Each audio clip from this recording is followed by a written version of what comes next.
If you want to lose weight without having to give up eating and enjoying your favourite foods, then you're in luck, as I'm going to cover an easy 3-step process that you can use to lose those extra pounds fast, all while still being able to enjoy the foods that you love. Hey guys, Ben here from If Nutrition, and I specialise in helping guys over 30 get the bodies they want without having to live in the gym, eat food they hate, or do mind-numbing cardio. So if that sounds like you, then make sure you subscribe to my channel.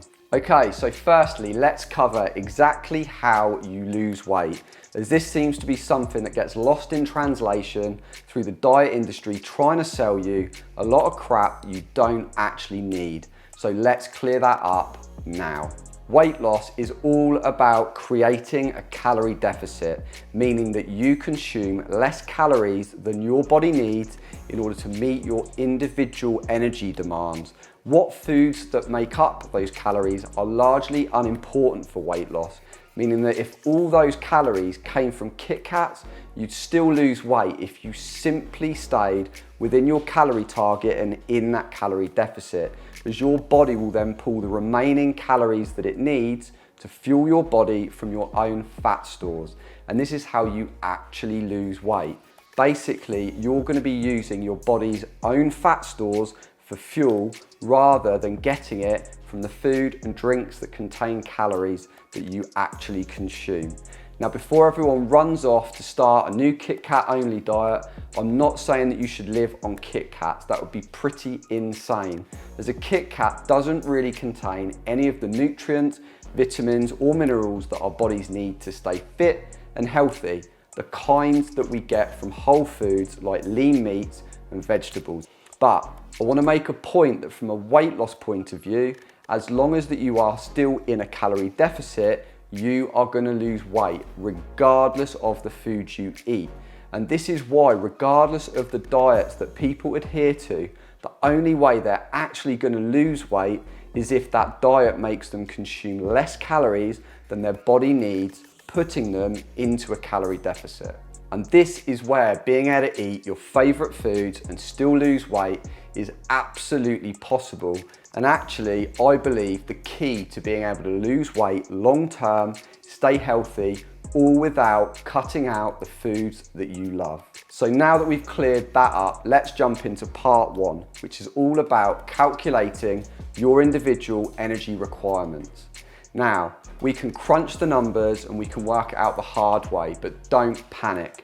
We're not going to do it that way. We're going to do it the easy way, and we're going to use a calorie and macro calculator to do all the hard work for us. And I'm going to pop a card up the top with a video that will literally walk you through the entire process. So if you're really new to this, then you can check that out later for a step-by-step guide on how to do that. Okay, so calorie requirements. You are simply going to navigate to the calculator and pop in your individual details. That's going to include things like age, weight, height, and how active you are. And the calculator is then going to do all the hard work for you. And what you're going to end up with is a calorie target and also a macro target, which we're going to then need for step 2, which is all about setting up your meal targets. And this is going to vary depending on the quantity of meals that you eat in a day. Now, most people will go for 3, breakfast, lunch and dinner. However, we have to remember that we want to be in a calorie deficit. So the total amount of calories between those meals, and don't forget snacks here or calorie dense drinks, because they all count too. So it needs to cover all of them. Also, if you're eating breakfast for the sake of it, stop. It is not the most important meal of the day. This is the breakfast industry trying to drive this forward. It simply isn't.